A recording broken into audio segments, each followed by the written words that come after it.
house cleaner to clean up your messes because you are I'm very messy. I'm going to respectfully describe messy when I cook. That's what are I'm talking the about. queen of leaving plates sitting out. Like, we bought Bloody Mary mix because we like the taste of Bloody Marys. So we bought Bloody Mary mix, and she had a cup that had the Bloody Mary mix, the remnants of it, for 3 days sitting out. And that is the microcosm of the tornado that is Kelly Allen. And then you allowed shrimp to fall below the burners on the stove. Well, it got heated and cooked, so at least it's not raw. And the whole fish. kitchen smelled like It did fish not smell and like shrimp. fish or shrimp. Yeah, it did. You are lying. I cleaned it up. You're messy. I would definitely have to hire a house cleaner to clean the kitchen and do all those things. Can we just, so ladies and gentlemen, this is called compromising. Can we just hire a house cleaner to clean up after both of us? That's fine. Because both of us are not great at messes. Okay. Yep. I would like to show the picture of you making the bed the other day.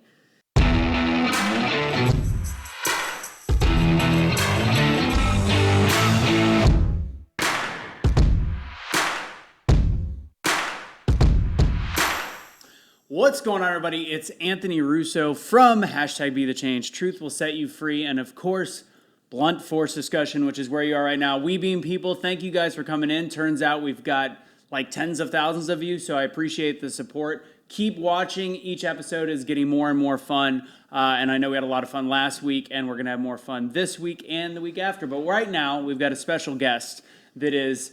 It's the backup, and I hate to say she's the backup, but I knew that we would use her at one point in the most important role. She's about to be on the road for like the next month, and if you could help me out, please donate to our Patreon, because she keeps saying that this is not a job, and this is not for real. So if you want to support us, go to patreon.com/blunt force discussion. Anything will help, because I have to make her believe that this is real. I thought you were talking about the rodeoing.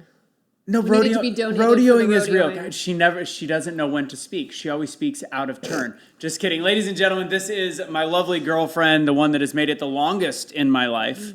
And she is a barrel racer, spa owner, horse trainer. She's also full of horse shit. No, not full. Okay, ladies and gentlemen, Kelly Allen. What's going on, Kelly? Not much. Just here being the backup. How does it feel to be the backup? Not great. Why does it not feel great? Because even on the way here, you were deciding if you wanted to use me or not. Oh, no, I mean, I wanted on the drive here. No, I wanted to use you, but I knew that you were a little tentative about being on the show. Because of what you're going to ask me. Why are you so nervous? Because you tend to ask things that are a little inappropriate, and my parents are going to watch this. Your parents are going to... Yeah. How old are you? Old enough. I think they know I'm scared of them. You've been married before, so it's not like they think that you're a perfect angel. Dad thinks I'm perfect. Your dad thinks you're perfect? Yeah, Mom knows otherwise. Yeah, she doesn't respond to all your messages. Ever. Why do you think that is? Maybe she likes Corey better, or... Ooh. Or I would like to think she's just busy building her dream home. Ah, yes. So, how do you feel about the colors on the dream home? I love them. Oh, okay, yeah. All right, so let's officially get started with this. I've got a lot of questions for you, and a lot of people don't know what barrel racing is, and I think it is a unappreciated sport. I remember when I met you, I met you 10 years ago, which we'll talk about, but I remember when we started dating, and I went to these barrel races. It meant a lot to me, more than you know, and I told you how I started actually crying, I teared up at the first the first race that I went to, the big all in whatever. Steamville. And you know why? No. I told you this. Well, I don't remember. Why? You don't listen. You cried everything, so what did you cry about? Okay, so you it was right during the end of middle of COVID, and I remember the fact that I was so sick of being in a city. And I go to this event where there's people that are praying beforehand. They're doing the national anthem. Nobody's wearing masks. Nobody gives a shit. And I was like, these are my people. I didn't even know what You realize there was still normal people. there was still normal people. You just had to go to Stephenville to find it. Exactly. And then I went to a rodeo like a couple months into it, and I remember like 1,000 kids running around. Athens, yeah. Yeah, running around like with their shoes off and playing a game, and the parents just like the snot everywhere and nobody cared. And I was like, and then you're up there bawling your eyes out. well, I wasn't bawling at the, well, I might have been bawling at the rodeo, but it just meant a lot. So what is it about rodeo and horses that's just different? Why are the people just different? Different, like, Just as in how? different than city people. Oh, man. Well, I feel like we don't watch the news, so Yeah. we don't get caught up in all the crazy mask wearing and all that. I mean, I think we all are very busy people, so we're always outside working, we're always going places, doing things, and it's, I don't know if it's a distraction from the real world. Yeah, It's kind of like we live in a fantasy world, I guess. yeah. And so, I don't know. I don't really know why we're different. I think it's just, and it's funny because I remember growing up as a Democrat when I was younger, that I always use that statistic about how it's all the less educated people were the red states. And now, of course, I'm red for the most part. It's so weird. That's hilarious. And then I'm like, why am I judging people that have a different intelligence? They didn't need to go to college. They didn't, and a lot of them did, but they didn't need to go to school for the same stuff. So it's like, I was judging them for, I was being ignorant, thinking that I was the intelligent one. And then realizing that there's a lot of people that just don't listen to the BS that's out there, and they live their own life. And you know what? I mean, you had acquaintances that passed away from COVID. Like, it was a real thing, and a lot of... Well, I mean, the couple of people that I did know of they were overweight and they were older and they were already kind of sick. So, Yeah. But I mean, in general, like, I don't know anyone who is even remotely healthy that ever even ended up in the hospital, which I have my own theory on that, but... Yeah. I apologize to our viewers that she said overweight. Fat shaming is not something that we do on this. They were fat. Okay. All right. So let's go back to us, because that's what people want to know about. I mean, all the hundreds and hundreds that want to know about The it. two people that asked, yes. Yeah, exactly. No, there was a lot of feedback, and again, the backup of the backup. Don't be ashamed of that, because I wanted to have you on the show. I didn't know when. It just turned out today was the perfect day because you're going to be going rodeoing for the next month and a half. I don't know if we're still going to be together when you get back, because there's a lot of rodeo boys and cowboys. You know I love the rodeo cowboys. Do you? That's how I ended up with you. I'm wearing boots. If they can see that, I got my boots. Which you got with me. Yeah, Yeah. I know. I got that on like our third date. You were like, yeah, you if you don't own a pair of boots, we can't do this anymore. That was right before New Year's, actually. Yes, Yeah. when I made you go to Tuskie's. Which was a month into our relationship. Spend $300 that I did not have on cowboy clothes. Awesome. Trying to impress me. Yeah. Living on unemployment at the time because of the event industry being gone. Okay, so first let's go to Vegas, 2011, when we met. I'll let you tell the story. I don't have a story to tell. What do you mean you don't have a story to tell? You tell it much better than I do. It's funnier from your point of view. Why is it funnier? Oh, because you were too drunk that night. I don't remember much of it, to be completely honest. So this is what happened. First, I think I'm going to take a drink real quick before we you should probably take one too. Hey, cheers. I don't drink anymore. Yeah, sure you don't. Oh, that'll warm you up. No, that's 1 o'clock. Okay. So we met in Vegas at the NFR, with Nationals Finals Rodeo. Were you competing that year? No, I was not that year. Is that in your goals? Is that your goal list? Yeah, it is. Someday. Yeah, someday when I'm, get rid of you, throw you off the boat, and I was just take about, off. No, I was just about to ask, would you include me in your, like, if you want to go round, would you include me in the... Like on the stage at the, is it the Golden Nugget? The gold buckle ceremony Yeah. after. Would I include you on stage? Absolutely. Would you, like, say, like, I couldn't They'd have make done you it- do a speech and everything, so I'd I definitely know, hand I the couldn't mic have to done you. this without my support and I ex-boyfriend, would hand the Anthony. mic to you. Oh, so you I could the actually do it? speech for me. Oh, I'm down. Yeah. So we're in Vegas, and my buddy is a DJ for Jason Aldean, and I was wearing a crushed velvet jacket at the time, and Lord. her friend... I don't remember that jacket, by the way. you don't remember much. Okay. Yeah, you were a little... Okay, continue. So anyways, and you were preoccupied. So I met her friend, and we hit it off quite well because I barely saw Kelly much because she was off gallivanting with somebody else. Having fun.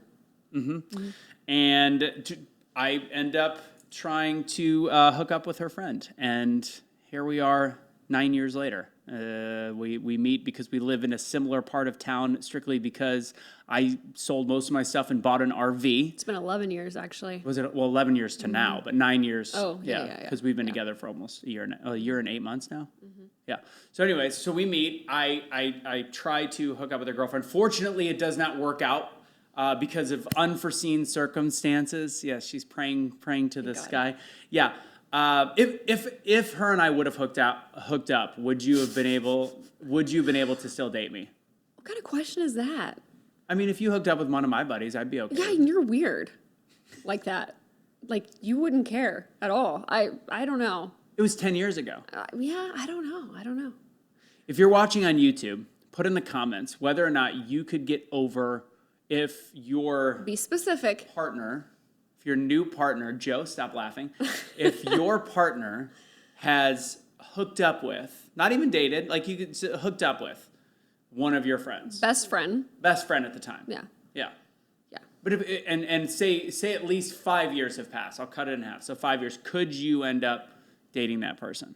The answer for you is a hard no. I don't know. I honestly don't know. Well, we didn't hook up. I could probably maybe get over it, but I would probably bring it up a lot, as you can imagine. I can't imagine you bringing up the past ever. The interesting thing is I actually use this story a lot, and I'll make it as short as possible. So, a little bit of information for you. If you ever drink a little bit too much and you end up in somebody's hotel room in Vegas, take a picture of the door. And I'm a person that has to go to the bathroom every morning. This is true. Yeah, like clockwork. Yeah. So I had to do a number 2, and I was at the MGM Grand, and I made the mistake of not getting their contact information, going downstairs, thinking that I would remember the room number. And I think I was missing a sock, maybe even a shoe. Wallet. What? Your wallet. And the biggest thing was my wallet. And I ended up having to sit in the hallway for about an hour and a half thinking. I was like tapping on a couple doors. Finally, I was like, I can't continue to sit. And I knocked on one of them, and it was the correct one. You guys opened it up. So lesson learned, if you're ever in Vegas and end up in a strange person's room, make sure, what? We don't recommend this. Well, we don't recommend this to anybody. I mean, you do what you got to do. I'm just, hey, look where it got us. So flash forward 9 years later, I was doing some of the political shows with Cash, and you were liking some of the stuff, and I knew that you had been married. How long were you married for? 2 years. 2 years? Happiest 2 years of your life? I'm happy when it was over. Yes. Yes. Very unhappy 2 years. Okay, very unhappy 2 years. All right. So then we reconnect, and this is where I always like to talk about everything happens for a reason. And you bought a spa, right? Go ahead and take us through a little bit of what happened with that spa. And for the barrel racer friends of Kelly in that community, we'll get into barrel racing and my questions that I have regarding that. But for now, tell my story of my bad purchase. Yeah. Well, I've been looking for a business to buy for a good year. Found one. Happened to be a spa, which I thought was cool. Was too good to be true. And I knew if it wasn't too good to be true, I wouldn't have bought it. So I ended up buying it, and it was, in fact, too good to be true. But like you say, everything happens for a reason. And if I hadn't have bought it, I probably wouldn't have met you. But Re-met you. Yeah. Which I don't know if that's entirely true or not, but you seem to think it is. A lot of things had to happen for us to re-meet. Yeah. Yeah. Which it happened to be 10 minutes from where you were staying. Right. So I got a dog who was actually sick this week, and he's doing a lot better. I got a dog randomly one day on a Friday. I've never had a dog my whole entire life. I see this post. I end up getting Woodrow. I went and I picked him up. Didn't even know what to do. Walked into PetSmart with a dog in my arms like this. 38 years not owning a dog. Which is crazy. Yeah, walk in and I go, what do I do? And he became my best friend. And part of that inspired me because my mom was living in she was helping my grandfather when he was really sick when he was older. She was living in a van by their thing, like one of those, what are those called? Class C van, Class B, whatever it is. You're talking about the RV? Yeah, her mini RV, yeah, her yeah. tiny RV. Yeah, so she was living in that, so she had to get it serviced. So I'm with Woody, and I tend to make irrational purchases real fast. And I decided to buy a gigantic RV, not knowing where I was going to stay in it, except for the fact I can live in it. I just got to figure out the rest. And me and Woody, I'm like, I got a dog now. I own a Jeep. I'm getting a Class A RV 40 foot. So I bought it kind of out of nowhere. And it turns out the one place that I talked to a buddy of mine, was actually with Aaron Throckmorton and Miles. Miles like, my wife and I and my kid were about to buy this new piece of land in Rome, Texas, which turns out was about 10, 15 minutes away from where her spa was in Saginaw. So we ended up being much closer than I thought. So, you know what I didn't bring? I didn't bring a picture of the fanny pack. That was a big deal. Yeah. That was a seal the deal kind of moment. Yeah, if I can add this to the YouTube, I'll slap it on there afterwards. But we'll tell the fanny We pack had story. the same cat riding a unicorn with fire coming out of its nose, holding an AR Yeah, or something holding an AR with with an American flag. an American flag. Most random fanny pack you could find. We had both had it. Fate. 100%. So we started talking because she liked some of my posts. I think shared some of the political posts, and I was like, I don't have a ton of friends anymore that agree with my political stance. So let's check this girl out. So I saw a picture of you with a kid on your lap. Go. Oh, yeah, I forgot about that. Okay, so I go to my friend's Thanksgiving party that she has every year, and I'm kind of like talking about my luck with men, or whatever you want to call it. And of course I absolutely was not looking for a boyfriend at the time. Because you kind of had one. Anyways, sort of. I didn't, anyways. And they said, well, Kelly, you run off everyone by talking about how you don't want kids and all this stuff. And I'm like, whatever, like, they're crazy. So that night we took a picture with a kid on my lap, Tasha Welch's little precious baby girl. And I posted it on Facebook, and I was like, well, we'll just give it a shot and see if they're right or not. Sure enough, they were right, because you messaged me that night, and you haven't left me alone since. My bad. So the fun fact of this is we have a vehement disagreement on whether or not I was hitting on her with my first... You absolutely were. I was not. You better have been. So...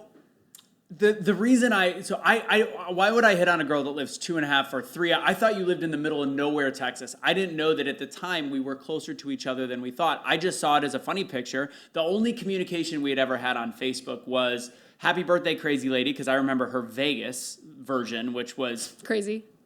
Crazy. Whatever. Yeah, I think did you get kicked out of the bar in I don't Studio know. 54? Maybe. It's been a long time. Why'd you get kicked out of the bar? Because I like to party.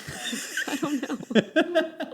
So we end up, we start talking, and my initial intention was, because I felt the same way until I had a daughter, and I just looked very awkward holding a child, and she looked mortified. That would have been another good picture to bring up. Maybe I'll flash it in here. I don't know. Yeah, so she looked absolutely mortified, and I felt for her, and I started messaging her, but it took about 3 messages for me to realize, oh, shit, maybe there's something here. Maybe well, did you know I was married at that point? No, I didn't know. Or if no, you I were, wasn't married? I knew you were, yeah, because I went on Facebook, I saw that you were no longer married, but I do remember, because you looked beautiful in your wedding dress, and I remember, I was like, oh. I'll wear it for you, too. Crazy. I'm going to go ahead and grab a drink on that one. Hopefully it still fits. So when we started dating, though, you didn't want to get married. I still don't. I mean, I don't care. I Every 3 days. Little did you know this is going to be couples therapy. Every 3 days, you ask me, when are we get every 3? I'm just flirting. I'm just asking, like, I want to know your answer. I wonder if you have a different answer today or whatever. Like, you know, I don't really care. What do I tell you? You say I have to be nice for a week straight, and I say every time that's not going to happen. Why is that not going to happen? Because I'm feisty, because you aren't perfect, and sometimes you have to be told that you're not perfect. Whoa. What do you mean I'm not perfect? Like, you're on your phone, and you're driving, and you're almost wrecking us, and I'm going to say something, And you think that's mean. This could be used in a court of law if something happens. So nope, I'm never on my phone when we're driving. Ask your mother. She'll agree with me. Your mother. My mom would probably agree with us too. She probably would too, and let's be honest, you also are on your phone. Anyways, where are we at? Yeah, let's go ahead and go to our first break real quick. Let's see. First off, I want to give a shout out to Jonathan Nelson. Thank you. He's got an agency. They've blown up. He had a lot of struggles at the beginning of COVID. Before that, he's gotten a lot of bad flack for stuff in the past, and I've always stayed in contact with him just here and there, and he reached out. We met up. And he's helping out the show. So thank you to him and his agency, his new agency, www.auctusagency.com. They've blown up. They just did a big event with Zoa, The Rock. If you are in need of experiential marketing whatsoever, make sure you check him out. And again, thank you for the help. And thanks for actually talking and being a friend and kind of being supportive of each other. Appreciate that. And of course, bluntforce.mymonate.com. I want to talk about this. These are the people that have truly, truly helped out the show since we got started. I've started actually researching the products and how great they actually are for people and what they and what they actually do. And they're also supporting. But they actually have 80 million different kinds of shampoo, and by that I mean 5 or 6. And it's different for different kinds of hair. So like you said, you have thick hair, Kelly. They've got a wide range. I started watching the videos, and it's crazy what they've done. And all of their products, super healthy. And as we talk about making sure that we're not using things that are going to be carcinogens or weird and bad for the body. So they say no to toxic ingredients, are cruelty-free, vegan, and it does not contain a lot of the chemicals that go into a lot of the products in this world. So you've got stuff for your skin, got stuff for your hair. And if you are interested in buying the product or possibly selling it as a side business, they do $2.3 billion of revenue per year on their stuff. So make sure you check it out if you want to get involved. Either way, bluntforce.mymonate.com. That's MYMONAT.com. And we'll be right back. Do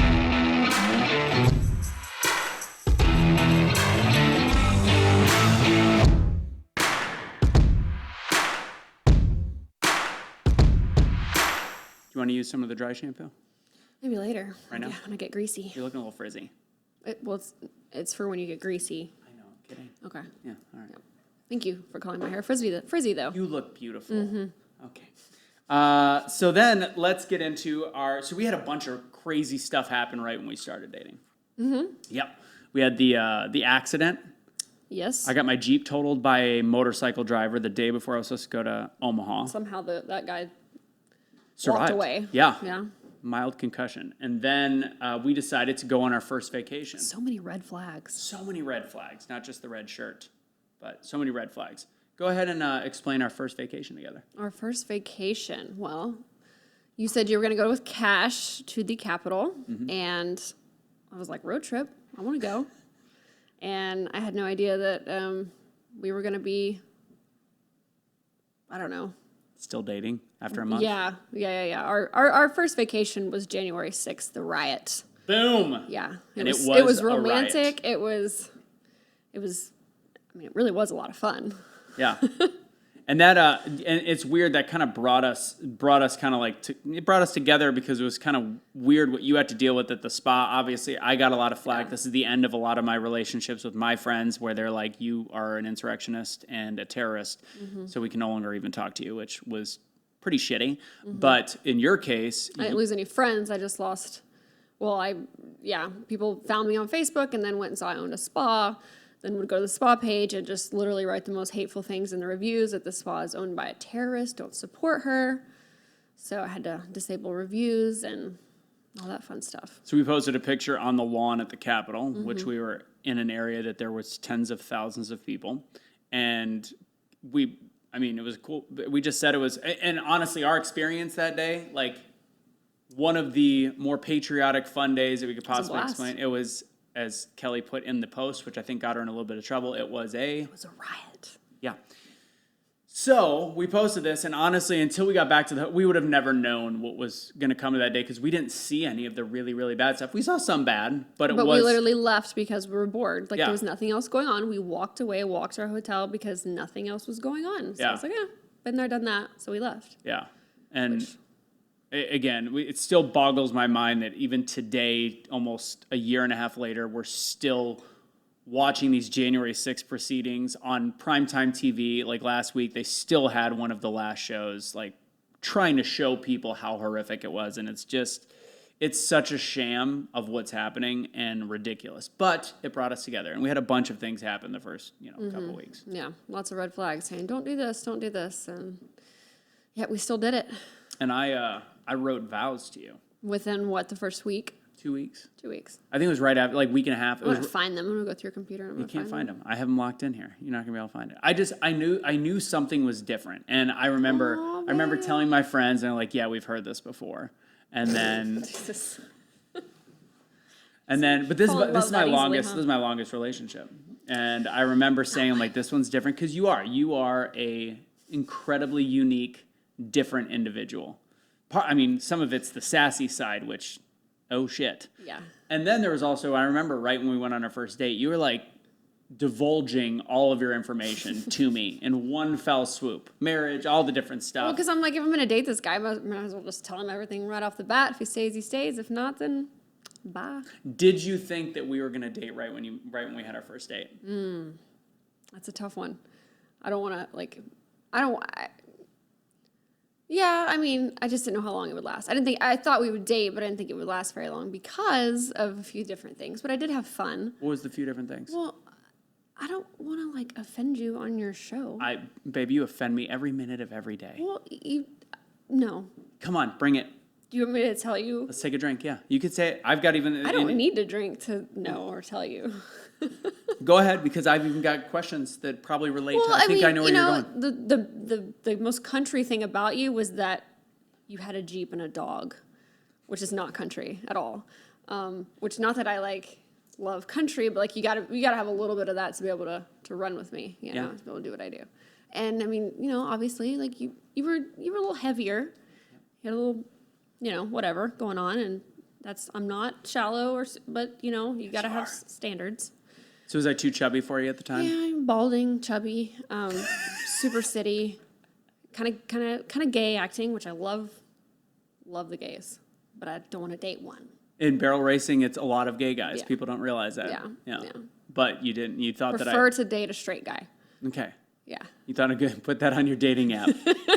Prefer to date a straight guy. Looking for straight, aka manly. And you don't think I'm manly? We have come a long way. Certainly. A long way. Okay, so capital, and let's really quick go to the like right around the second time we were talking, like on the it was on the phone, I believe. We were texting. I remember because I was in the kitchen. And that was when we talked about our love and affinity for fanny packs. And that was when you started sending me photos of you in fanny packs. Like, I love fanny packs. And there was that photo with the cat on the unicorn with the flames, the AR, which there, the AK. Should have been another red flag. This man has the same fanny pack as you. Run away. Sign from God, more like it. Red flag from God. Okay. So we at that moment, I remember having my phone like this and like texting. Saw that picture come through, and I'm like, I have that fanny pack. This is the one. I thought it was at that moment. I thought it was a sign. No, you wrote me. You were like, stop, and I'm like, what? And you're like, I have it. I'm like, no, you don't. Why do I feel like I picture you picturing me say stop at home like? I was like this. I'm like, stop it. And you picture me probably like... I know what you're about to say right now. And you're, yes, stop. 100%. Like, stop. Like, that's how I picture you. Yeah. Looking at it. It's somewhere. I'm sure it's somewhere. I'm sure. Let's see. So let's get into rodeo a little bit. First off, you grew up doing barrel racing. Mm-hmm. If you can do me a favor, can we flash a picture of you as a kid? There's Kelly. She's the big one. That's her sister.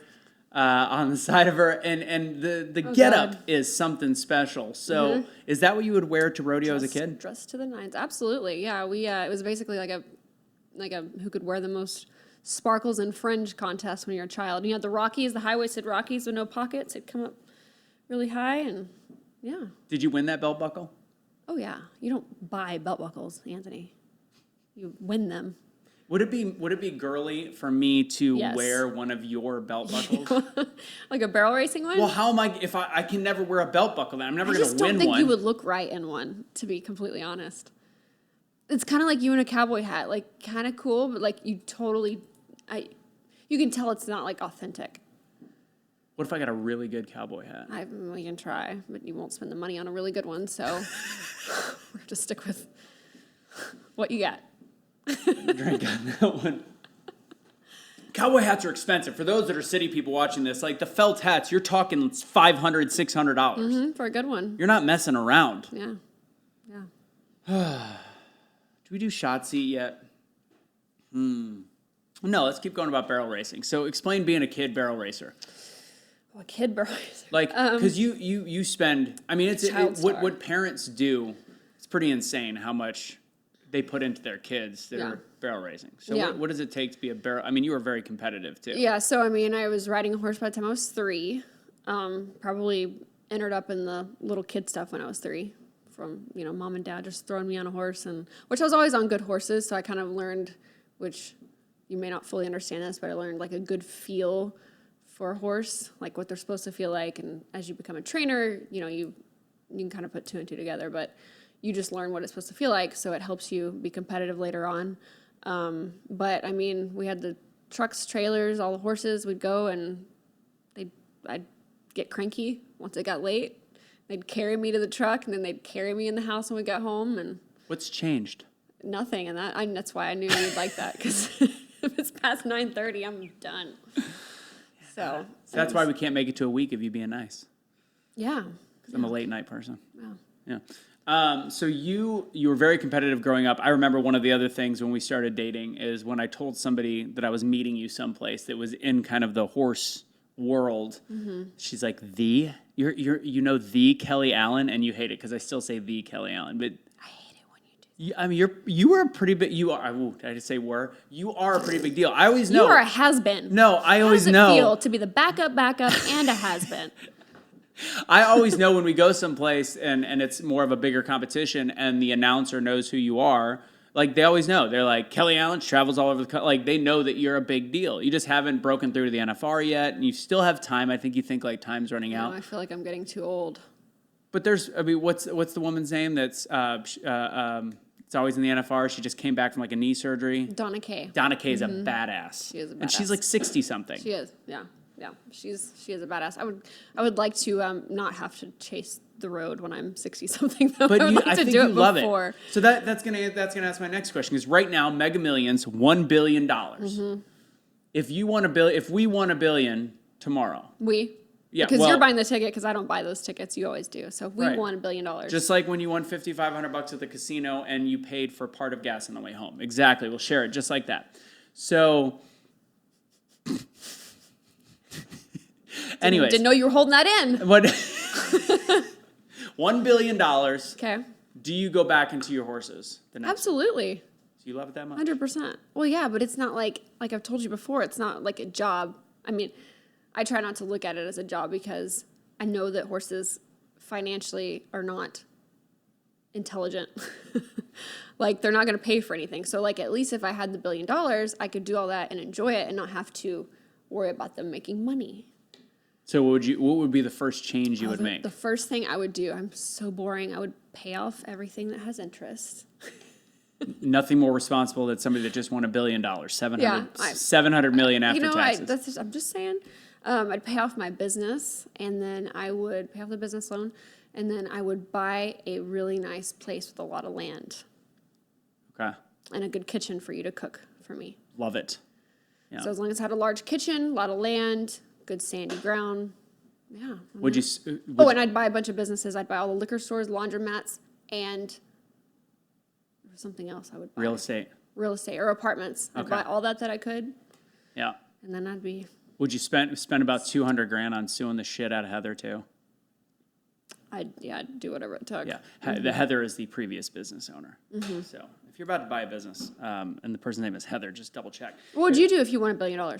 If I did $1 billion, Yeah. I'd buy baby whatever house she wants and all the land. No, I would. I'd buy a new house to try to move in someplace where it suited both of our business needs. And no offense to Joe. Actually, you know what, Joe? I like you. I would hire you to come to my home studio and manage that. I'll see what you get paid and I'll try to up it by at least $13, maybe $14. So I would make sure that I have my own studio, faster internet, Large kitchen. love to cook, Pantry. and then plenty of land for you and the horses, and the ability to have somebody that does the harder, more menial stuff with the horses. And a house cleaner to clean up your messes because you are I'm very messy. I'm going to respectfully disagree. I'm messy when I cook. You That's what are I'm talking the about. queen of leaving plates sitting out. Like we bought Bloody Mary mix because we like the taste of Bloody Marys. So we bought Bloody Mary mix, and she had a cup that had the Bloody Mary mix, the remnants of it, for 3 days sitting out. And that is the microcosm of the tornado that is Kelly Allen. And then you allowed shrimp to fall below the burners on the stove. Well, it got heated and cooked, so at least it's not raw. And the whole fish. kitchen smelled like It did fish not smell and like shrimp. fish or shrimp. Yeah, it did. You are lying. I cleaned it up. You're messy. I would definitely have to hire a house cleaner to clean the kitchen and do all those things. How can we so, ladies and gentlemen, this is called compromising. Can we just hire a house cleaner to clean up after both of us? That's fine. Because 100% both on of board us that- are with not that. great at messes. Okay. Yep. I would like to show the picture of you making the bed the other day. I'm not great at I already You but made the bed. You already made it. My weakness is making beds. Oh, gosh. And cleaning up while I'm cooking because My weakness is being your girlfriend, so that should be an excuse for everything. Like, come on. It's not hard to make a bed. I'm not a good bed maker. We're going to go home and work on it. Do you know how much time it takes to just pick up the plate after you use it? Do you know how long it takes to make a bed? For me, a long time. You are much quicker. You are talented. That's called a I'm not an idiot. passive-aggressive compliment. I'm not an idiot. It's just not my strong suit. Okay. Try to be 6'2". Oh and my have to bend God. over. Oh my God. What? Oh, man. Okay, so back into barrel racing, and then we'll take a quick break. So it's a weird world, and people think that, and barrel racing, actually, Joe, can we play the video of what barrel racing looks like? So this is Kelly running at the Mesquite Rodeo. So for people that don't know, like, there's 7 different activities in a rodeo. Yeah, events. And there's, And then they do these things called jackpots, which I thought was it's like bowling league for horse racers. If you don't know, they go to a random piece of property, random piece of land, at like on Monday night, everybody pays $50 or $45, and they time these barrel races, and it's like it's crazy. But this is an actual rodeo, it's a Mesquite rodeo. Go ahead and play the clip of Kelly on Cinco.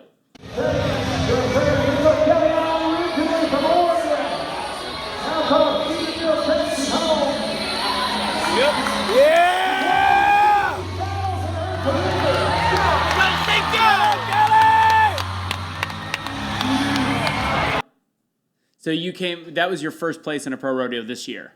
Yeah. It was like 4th, 5th? It was my first pro rodeo check in a very long time. Yeah, and since it was before at we started. Mesquite. Which you've heated up since then, and you're about to go on the rodeo You road. damn right I have. Yeah, and that's why you're going rodeoing the next couple months. Well, I'm going rodeoing to get out of Texas heat. Smart, because it is. I mean, I'm melted in the walk over here. It's pretty bad.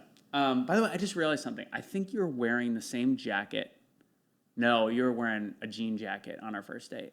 Mm-hmm. Yeah, never mind. We went to the Mule Barn. The Mule Barn. Yeah. Anyways, so that's what barrel racing is, and honestly, it is ridiculously exciting, and people don't understand when they go watch it. Because I never heard of barrel racing. I knew the riding and I knew bull riding. You really had never heard of it before we started Never dating? heard of barrel Really? racing. That's interesting. Yeah, I've seen like girls go around and shoot the things on barrels. I remember Mounted that. shooting, yeah. What is it called? Mounted shooting. Yeah, at like Tulsa State Fair. Yeah, like it's that impressive. It's pretty impressive.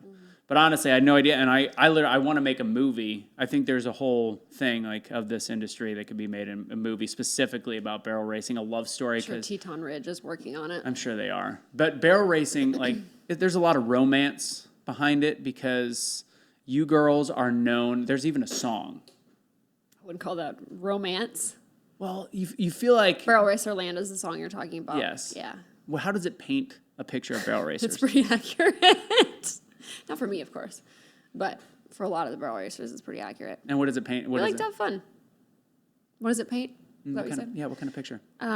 Just, we're free spirits. We are gypsies, do what we want, travel around. To different trailers? I don't know. Maybe. Yeah, we just have fun. Anyways. You're dating one, so. Yeah, and I don't judge people's past, to be very clear. So that's she's gonna be going rodeoing for the next month and a half. I realized how cool of a sport it was very soon into it. It's anywhere from 14 to 17 seconds, best of the best, and now I actually have announced a couple of them. How'd I do? You actually did very well.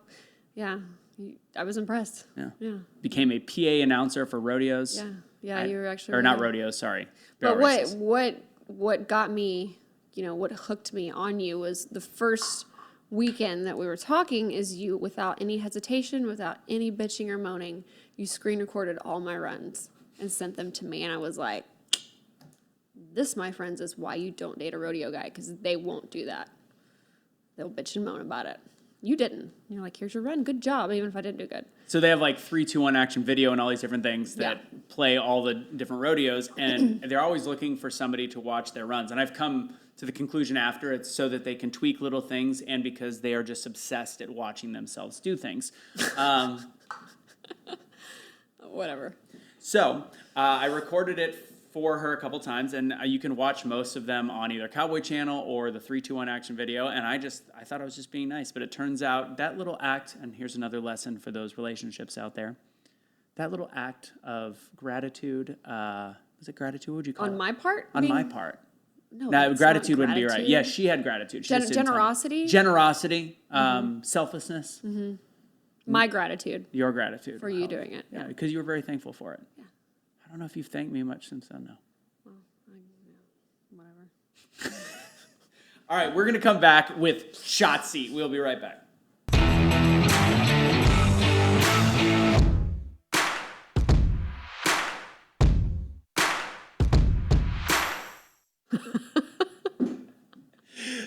Kelly thought that said shit. Do you need any more? I thought it's a good bumper. I'm fine. You're good right now? It's great. One of the best things about Kelly, by the way, is she is one drink and done. It's one of the best things about me. Yeah, a cheap date. Huh? So you're a cheap date. Yeah. Okay, so this is the way Shots Eat works, and this one is going to be sponsored by Artist Labs. So Artist Labs, guys, if you remember Dr. Artist on the show, he has got a bunch of really great products. And if you're into some of the holistic and alternative stuff, this is going to be a little lesson for you guys. So this is the Don't Get the Shot Seat. There's some stuff in here that this is a helping learning lesson. So if you have had a shot that you don't like and you are symptomatic, go to an infusion center and get glutathione and vitamin C infusions, highest allowed for a couple months. Asymptomatic, if you don't have any lasting effects, try out NAC, 500 milligrams of that, selenium, apple pectin powder, vitamin C, and helping the liver to produce glutathione. Now, how does that help? So if you go to thedrartistshow.com, get 10% off by using our code at checkout of BFD. You can buy things like that. Some of the things I just mentioned: selenium, zinc, vitamin C, all these things. If you have questions on what to take, if you're having some weird stuff, even long COVID, I've talked at length with Dr. Artist on how to help that out. Just email me at bluntforcediscussion.com. I'll answer any questions you have because I think it's important. While we have a smaller following that's growing, but I hope it's important to get through this stuff and whatever's going on with COVID. With that said, Shot Seat is where I try to make the person uncomfortable, okay? Oh, God. If I don't want to answer, I'm just not going to answer. One thing you would change about me. Seriously? Mm-hmm. I only get one? One thing. Okay. Okay, in all seriousness, I'm going to make it something that you can control, so maybe you'll actually do it. I would change that you, the amount of time you're on your phone. Okay. And your computer. Okay. Clearly don't understand my profession, but it's okay. That's totally fine. Next question, and this is from the fans out there. Mm-hmm. How do you put up with me? You cook for me. You video me, and you clean stalls. Video you doing what? Running barrels. Oh, whew. Your parents are watching, Kelly. Okay, we're not doing that. Right. But mostly because you cook for me. Am I the best cook you've ever dated? Oh, 100%. Which leads me into my next question. Am I the hottest guy you've ever dated? Yes.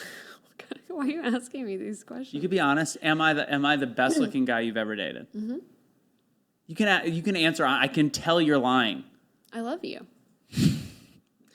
We all know where I rank. Do I rank in the top 3? Oh my God, yes. Watch. Can I make a disclaimer? Go ahead. With your clothes on. Yes. Okay. If you could only choose one thing, in a man, hot or rich? Ooh. I don't know. If he's not hot, is he ugly? Ugly? And if he's not rich, is he like homeless? The hot is like 6-pack, everything you want in a man physically. I'll even give him intelligent, but just broke. Like you guys have to split every meal at best. Sometimes you have to support him. Rich, skeezy, oily, nasty, 25, 30 years older than you. I'm going to say hot. Worth over $1 billion. I don't know. Oof. I don't know. I don't know. What about you? Me? Yeah. I choose you. I get that. No, just you. It's a Okay. smart way to answer that question. Okay. That's how you should have answered it. All Yep. right. Why pick when you can have both? Okay. Let's see. Is barrel racing a profession or a hobby? Both. For a lot of people, it is a profession. Like the trainers that's all they do is they have 30 horses in training. It's a pretty good profession. But for me, it's probably a hobby. Okay. I don't have that many client horses. Okay. Back to the one or the other. If you end up staying a barrel racer, you have to choose. No more horses the rest of your life and rich, or being with horses the rest of your life and you will never be able to go more than paycheck to paycheck. Why are you asking me these things? That's why it's the hot seat. They don't make me uncomfortable. They're just difficult. So rich and not have horses, or have horses and be broke, essentially, my whole life. Yeah. I mean, that's how I am right now. So it's just, But it would be for the rest of your life. Do you love horses that I much? kind of have just come to terms that this is going to be the rest of my life. So we'll go with that. Last question on... You're like, shit. Was hoping you'd say the other. There we go. Looks like I better start earning better. Again, patreon.com/blunt force discussion if you want to help out the show, or if you want to, possibly sponsor, get a little help. This is called the Anthony Doesn't Want to Be Single Anymore Fund. Or do I? Or Single Again Fund. Use your words, Kel. Yeah. Okay. Last question on Shot Seat. What is the sexiest thing about me? Jesus Christ. That's not my name. The sexiest thing about you. Yeah. It's only an There's so hour many. I'm really trying to narrow it down to just one. show. Yeah. Your sense of humor. Yeah. And that is Don't Get the Shot Seat from Artist Labs.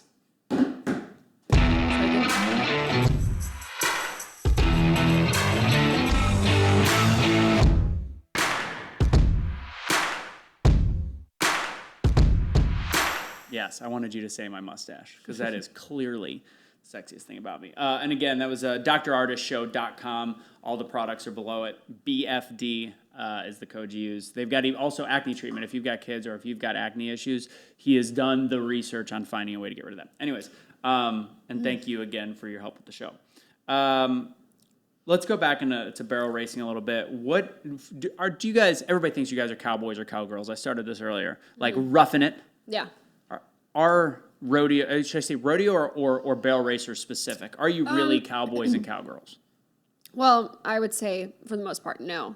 Like I say at a rodeo, a pro rodeo, 90% of the people that are there are not ranchy cowboys and cowgirls. They're more or less just kind of roughing it in their $200,000 horse trailer on their $100,000 horse, putting on a show, basically, is what it is for the rodeos. So I would say, yeah, most of them are us. Most of us are not really country in that regard, like rednecks, country, like you see. Are you calling people in your industry posers? No, not posers. We're just A little bit prissier than what people get. yeah, prissier is a good term. Yeah. Yeah. I mean, and there are some like that are not that, but I'd say for the most part, it's all just a show. It's all just something to talk about and make us all look like we're real rough and tough, and we're actually not. What are your pet peeves about barrel racers? Ooh. About barrel racers. You can't really, Oh, say it. I know. don't I know. know. We've sit in the car afterwards, and you have well, I know, but a pet peeve about barrel racers in general. or trainers. I don't really have pet peeves. I'd say, the drama, Yeah. the the talking behind people's back and then being their best friend, and which I guess that's every industry. It really is across the board, but it sucks because barrel racers are so much he said, she said, and this horse drama and that horse drama, and not giving people credit when it's due. What does things that like mean? Like if someone trained a horse, or someone seasoned a horse, or someone fixed a horse, or it could be anything, a trainer, a veterinarian that, needs to get credit for fixing a hurt horse, or a trainer that trained one, and then someone takes it and they win a bunch on it and they talk shit about the trainer, or they say that they did it all themselves, things like that. That's kind of a pet peeve, which I think that's every barrel racer that's that's been in the industry long enough. That would be probably any of their pet peeves, because a lot of them, this is our livelihood, and so talking good about someone, or referrals, basically it helps their business in the long term. So I'd say that's probably a pet peeve. Yeah. Yeah. So would you consider yourself a better barrel racer or barrel horse trainer? Ooh, that flip-flops. A lot of times I'd say trainer, because I feel like I can train them pretty well, and then I can't get out of trainer mode to actually go compete on them and win. Yeah. So, What but I'm trying to get better. That's kind of why I'm going to rodeos, because it gets me out of that mode, and I kind of get some fire, and I start actually trying to win. So the NFR is the I remember how you described it to me. You said I said, are you a professional barrel racer? And You're like, why aren't you at the NFR? Yeah, why aren't you the NFR? So how would you describe the difference between the NFR and barrel racing? I guess you're looking for what I told you, right? Do you remember? I think I do. So the NFL is the Super Bowl. Is that what I said? Yeah. Of The NFR rodeo. is the Super Bowl. of rodeo. Yeah. Yeah. So all your rodeos, all year long is your regular season. Yeah. And then it's hard to get to the Super Bowl, right? Right. It's really hard. It's not just an easy thing. That's how the NFR is. It's hard to get there. Yeah. Top of the top. So you can be really good and still not make it, just like you can be really good at football and not make it to the Super Bowl. But you're good enough to be considered. You'd be in the league. You'd be in the NFL. Me? Yeah. Depends on the horse I have. I'd like to say so. But Right now you got a couple. yeah, I got one. Yeah. So who do you think this year? You've seen with we're midway through the season, a little bit past midway through the season. Obviously, Jordan Briggs doing really well, as always. Last couple years, Cassie. So who do you think is going to be the number one going into the NFR, and who do you think will win it? Going into it, definitely Jordan, because she has more money won now than I think. I don't know. I'd have to look at the stats. I don't know exactly, but I know she has a lot more won this year than a lot of people have in the past at this point. So definitely her. And then I still think she'll probably, because obviously her horse likes the Thomas and Mack Arena because he did so well there last year. So she already has this big of a lead, and we already know that he does well there as long as he stays sound. Then I've kind of got her. How does that horse? So if for those of you who don't know how barrel racing works. Once you hit a barrel, you get +5. It usually means it's a no time, and it happens quite a bit. But her horse, why am I thinking sister? That's Haley's horse. What's Rollo? Rollo. Yeah.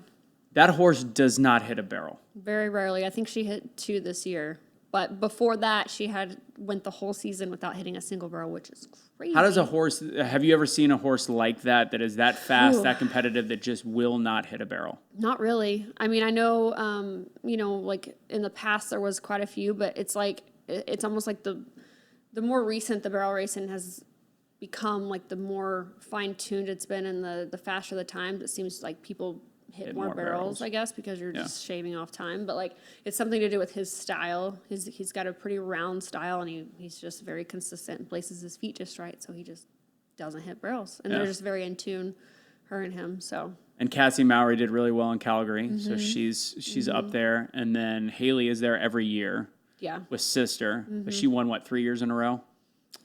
She's either been the reserve or the champion the last 3 or 4 years. Up until last year when Jordan won. Right, she was reserve last year. Oh, so reserve means second place. Yeah. Yeah. God, it's still learning about this whole thing. The lingo. Year and 7 months later. So Haley's got the horse sister. You've got Rolo. You've got Cassie. You've got a lot of really good racers. Do you think right now Haley is no longer the number one, sister being the number one horse? You think Jordan is with Rolo? They're both really good. I mean, I think if you put, them side by side and make them run 5 runs in a row, I think they'd be really close to each other. I think Haley might maybe clip a barrel, but sister's been kind of off. She's had a bone bruise in her foot, so she's just not coming back, I think. She will soon, though. Yeah. We talked about pet peeves with other trainers and riders. What are your pet peeves about the just industry as a whole? Maybe race coordinator, stuff that needs to change? Ground, which sounds kind of crazy for people that don't know anything about barrel racing. You're like, oh, it's dirt, it's ground, it's all the same, which it's not. These horses are very expensive. Some $1, $2, $3, $400,000 that people pay. So they're worth a lot of money, and not to mention we're on their backs. So like if they're in danger, we're in danger. But it's a lot more fun for the fans whenever the ground is safe and people are setting arena records and they're running really fast.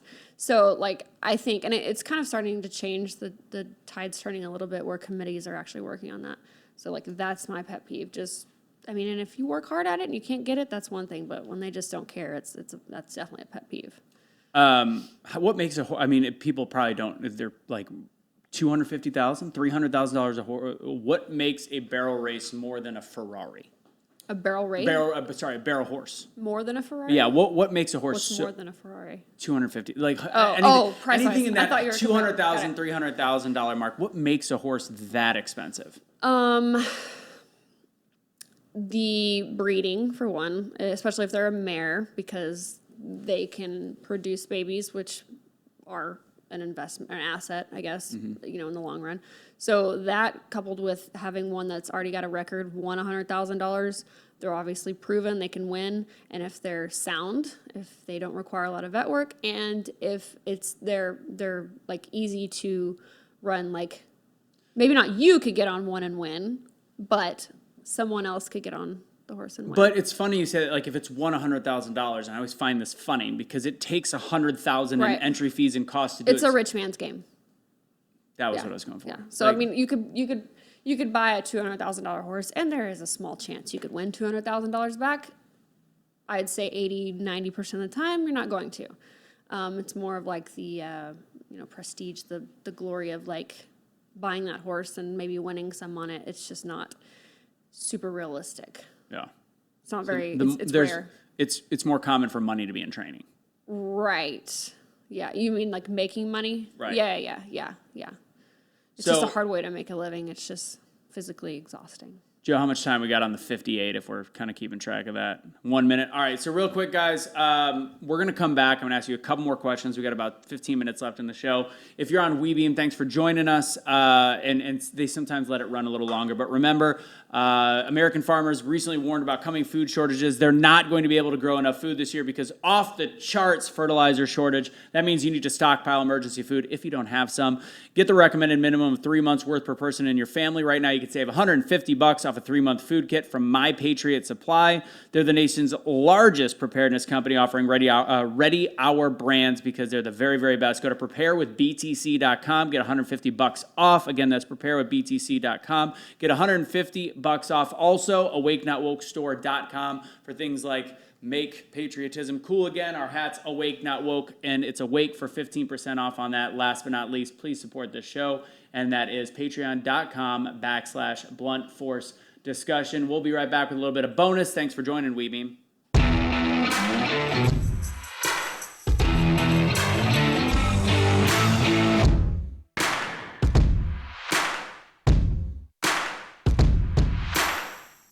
How you doing, babe? Fantastic. You doing fantastic? Mm-hmm. Did we lose Kel? I was like black screen, and no, you have not been tanning that much. No, I need to quit. Yeah, black screens matter though. Mm-hmm. So we talk about not the sense of humor I'm talking about. That's you don't like that sense of humor. No. It's more like your lighthearted nature. You don't like my dad jokes? No, I don't really like your jokes, to be completely honest. So I think some are really stupid, but I think you're funny, like when you're being like lighthearted and like just. What's your most questionable decision in the past year and a half besides me? In the past year and a half? Specifically, since you started dating me, what's your most questionable decision? Shout out to Ian Altman who came up with this question. I thought that was my whole life. The question was for my whole life. Questionable decision. Is that what you want? Well, a year and a half. I'll broaden it for you. What is your most questionable decision of your whole entire life? Getting married. Oh, interesting. That one ready. Getting married. You're like, please extend the deadline from a year and a half. Yeah. So why was that a questionable decision? It wasn't even questionable. It just was not. Take us through that. Getting married. Yeah, because it was you married your rebound. Okay. No offense, Jesse, if you're watching. Okay. Anyways, yes, I did. Well, we got engaged 6 months after dating, which, by the way, we've been dating a year and 8 months. Just to be clear, we dated 6 months and then got engaged, and then we were married 6 months later, and it was just like, I always say the mistake was not the divorce. The mistake was actually getting married. Just shouldn't have got married. So I don't. Do you remember your wedding? Vaguely. I had a little bit to drink. It was fun. The pictures look fantastic. Did you if you could no regrets, but did you know that it wasn't going to work the day you got married? Mm-hmm. Yes. Did you almost not get married? I was too scared to not. So I would have done it. If you could help somebody out there, one person. Like you guys fought a little bit like the day before or whatever it was, I think you told me. Yeah. Like well, you know, I'm a firm believer everything leads us to here, so I don't really have a problem. Would you suggest doing things the exact same way, or would you change it? Well, I would have. I mean, I get that it's led us to this point, but I honestly feel like I could have had my time spent a lot better not being married and doing other things. You know? Yeah. Like whatever it might be, career-wise or horse-wise or just being single, not spending money on a wedding. Yeah, because now, if we get married, when we get married, we're going to do a destination wedding. I used to think destination weddings were super, I thought they were just... Cheesy? Not cheesy. I thought they were what's the word I'm looking for? They were not thinking of people in their lives. Inconsiderate. Inconsiderate. Mm-hmm. No. That's how Baby needs help on his podcast. With words. Inconsiderate. And then now I've realized, like, I've lived all over the country. I've got friends all over the country, and I want something smaller. Yes, I do have friends. Okay. Yeah. I do. Okay. Yeah. So I'm like, let's go have a good time. And if people can come, people can come. I think I used to be so worried about having the 300 people, 400 people, and now we know, obviously, your parents have already paid for a wedding. Then they made that mistake with... Yeah. Were your parents okay with you getting a divorce? Well, my mom just kept saying, well, I don't know why anybody would want to be with someone that doesn't want to be with them. That's pretty much all I got out of her, and my dad was a little more on the skeptical side. Like, are you sure? Why? So, you know, but I knew I had to do it. So, Mima was not happy about it. I remember that pretty clearly. She thought I was making a bad mistake, but I think it all worked out. Yeah, I mean... Yeah, Yeah, I'm surprised you didn't make a joke or say the thing you would change about me the most is my graphic tees. The fact that I only wear graphic tees that are awake now. Well, why do you think I dress like somewhat decent? Is so I can balance out this graphic tee wardrobe you wear every single day. Oh, honey, They have never seen you at home. That's true, but when I go out in public, like the city, when I go out in the city... I support the brand. I get it. Daddy's trying to bring home some money. Daddy needs to start bringing home the money. AwakeNotWokeStore.com. Awake for 15% off. A whole lot of stuff, and our favorite is the Unvaccinated Lives Matter shirt. Anyways. It's your favorite, too, because you wear it at least 4 times a week. One of us has Do to you keep it see what I classy. deal with? One of us has to keep it classy. True, and you do. In sweatpants and yoga pants. All right, so question for you, because it's not all sunshine and rainbows being in rodeos, and obviously growing up, you dealt a couple different things. So when you were younger, you did have a bout with depression. So if we can get serious, we're taking a serious turn. That we have to provide something to the viewer that's educational as well. And I think that you've dealt with things in a very positive way throughout your life. So you dealt with depression growing up in, was it high school? Yeah. Why are you giving me a weird face? Well, I don't know. Yes, that is correct. What would be, and I know that anybody that has depression issues, they deal with it still. They're always going to deal with it, and especially in this weird world. And you have to deal with it too. Yeah, I do, exactly. And that's, a partner has to understand that about the person they're with, and COVID, I think, has made things worse, and the lockdowns. And Well, not for me, because I never did anything different. yeah. far as What COVID. caused your depression growing up? I don't know. Why are you asking me this? It's an honest question. I don't know. Was it pressure? Was it, because you were one of the best barrel racers? Was it? I mean, you grew up in a small town. Your graduation was what, 20 people? Yeah. So what was it? What's and again, if there's younger people watching or whatever, what is it that stresses out a high school student? Babe. I think it's, honest question. My parents are going to watch this. Well, I think they're okay knowing that 16 years ago you dealt with a little bit of But depression. it was because of them. Well, but why was it because of them?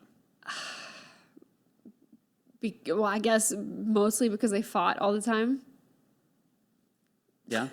Well, I think it's important because, one of my favorite things, I'm going to be honest with you, one of my favorite things is when we joke, when you're on the phone with your parents, and I do the whole, say you love them, and then your dad or your mom is literally in the back, we do need to say that more, honey. Mm-hmm. And I think that, families all deal with this. It's not unique to you. Let's be very clear. Families don't know how to say I love you. They don't know how to do different things, and they fight, and they forget that that's reflecting on their kids. And in the end, I do think everybody's trying their best, and I still firmly believe that about everybody. Well, not everybody. The people that I know as parents, including yours. So to those out there that are in their 30s or late 20s or even 40s that are trying to realize how short life is.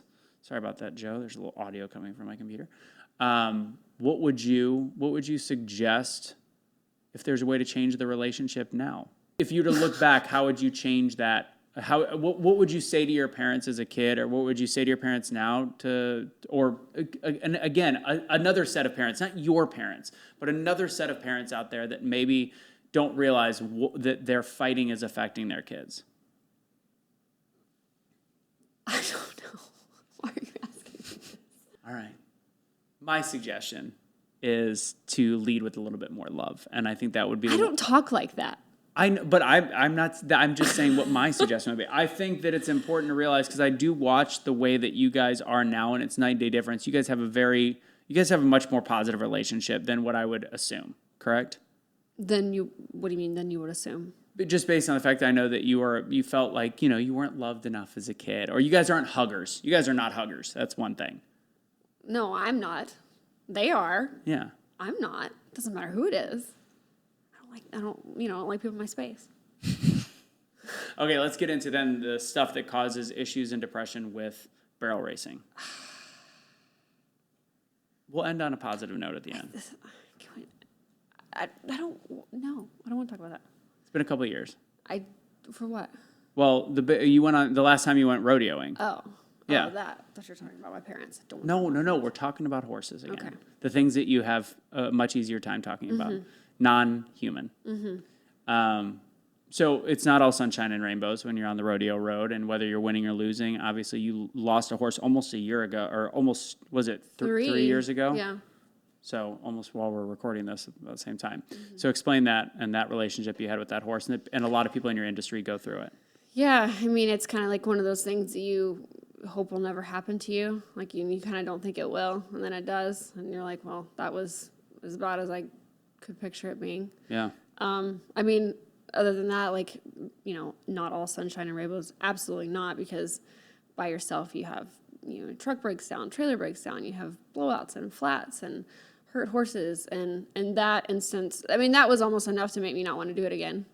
It was almost enough to make me not want to run barrels anymore. I literally contemplated completely quitting because I didn't want to like deal with that kind of heartbreak again.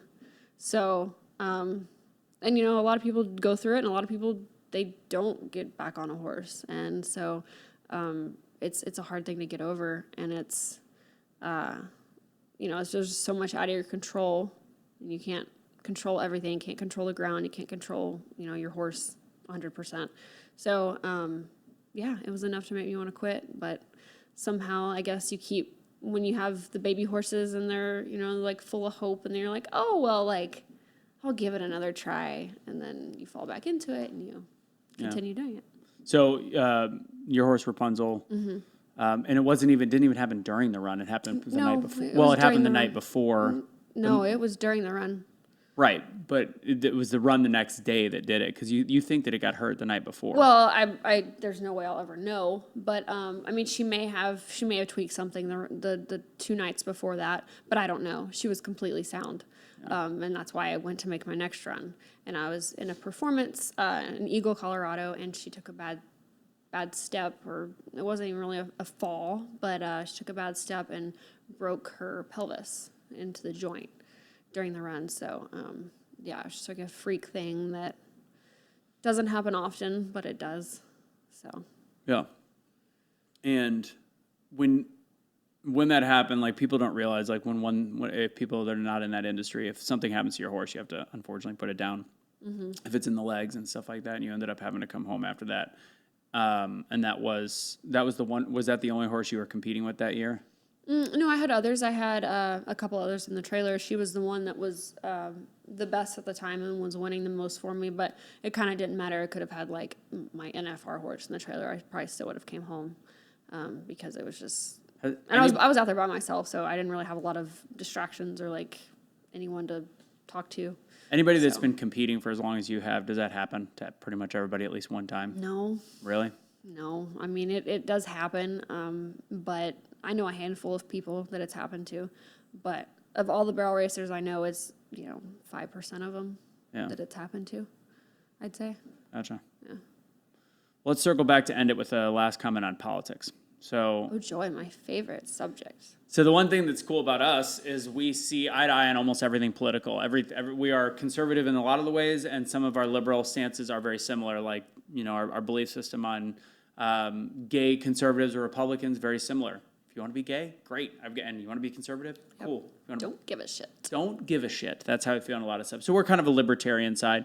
When it comes to the whole world with vaccinations and masks, I know that was one of the things we bonded on. You don't love watching, all the news that I watch. But in terms of the craziness around it, you never even had to really deal with it in Stephenville. Yeah. I mean, there was like 1 or 2 weeks where, you could only get carry-out food in Stephenville. Like, you couldn't go sit down. You had to, drive through or whatever.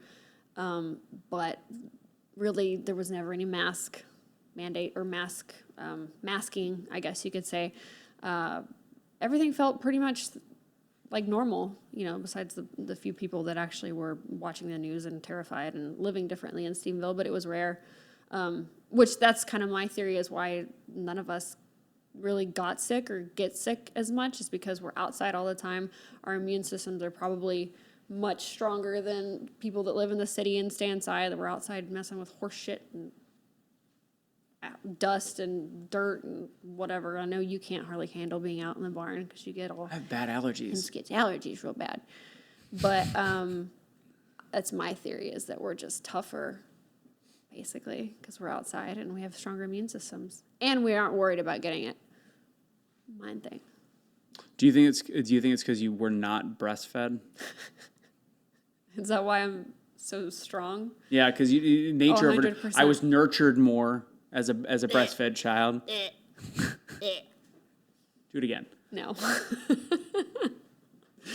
But you guys are just tougher people across the board. And one of the sexiest things I have to say about you, and I remember on one of our first dates, is you backing up a 30, 40-foot trailer without a problem, and a big F-350. Mm-hmm. Somebody's got to be the man. Watch at their shoulders. I see you, Joe. Jeez. So, last words. First off, where can people find you if they want to follow you? At a barrel race. In my bed? I don't know. I don't even know my Instagram. It's like K Allen. You can find me at Kelly Allen, the real Kelly Allen. Shut on up. Instagram. K Allen at, what is it, 8817. You don't even know it. Come on. You didn't know it either. K Allen. I know, but you were going to ask me. I just figured you would know your own. No, this I don't is look the at that shit stuff. that I deal This with is why every day. we fight. Anyway, so K Allen, 88, and we have very funny videos. We've got 3 adorable dogs we didn't get to talk about. I know that you're going to be shocked, but I think we have to do this again another time. So you'll be the backup. Another time, like Jaco Backup. didn't show up today. We'll be getting him next week. Jaco Booyens. You can find me on Facebook. My name is Kelly Allen. The Kelly Allen. No, it's just Kelly Allen. I'm the one with the horse in the profile picture.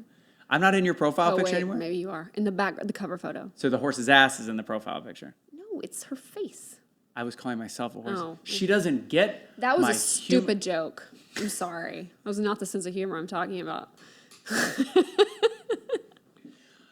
What's the most fun thing that you and I have done together? Oh, God. January 6th was pretty fun. We've done a lot of fun things. That was a year and 6 months ago. We haven't topped our first month. It's been a little stressful the last 6 months. We've had a lot going on, a lot of criminal things, and we've had a lot of stress. Not us. We're not breaking Not the us. law. We've been dealing with a lot of Would you criminals. spend some of that $1 billion on suing Heather? Did I ask you that before? Yes, you've already asked me. I don't have... you beat me so much, Amber Heard, that I literally forget things. Mm-hmm. She's so physically abusive. I don't even know what else I was going to say. I can't remember. It's all shock therapy at this point. Guys, I hope you liked this episode. Again, make sure you subscribe to the channel. Blunt Force, it now is youtube.com/C/Blunt Force Discussion. We have enough followers now. We're able to get that. We do have a lot of people on WeBeam that watch, so thank you. Also to you guys, if you're still around, make sure you check out all of our sponsors that are doing whatever they can to help us with this show.